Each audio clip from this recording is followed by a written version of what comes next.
हुआ कंचा मांस रक्तलोभी कुकुर। नारी को एकाकी देखी तुम्हें हुआ कंचा मांस रक्तलोभी कुकुर। हेले तुम्हें कहब भूल तो से नारीर, हेले तुम्हें कहब भूल तो से नारीर पिंधि से छोट ड्रेस बा तार एकाकी बोलिबा कौन दरकार।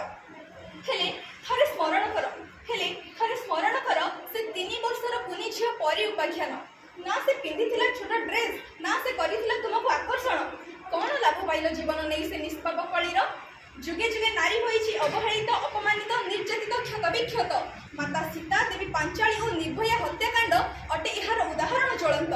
स्वामी विवेकानंद कहीं गले जे नारी को प्रेयसीर आख्यान दे माता बोली संबोधन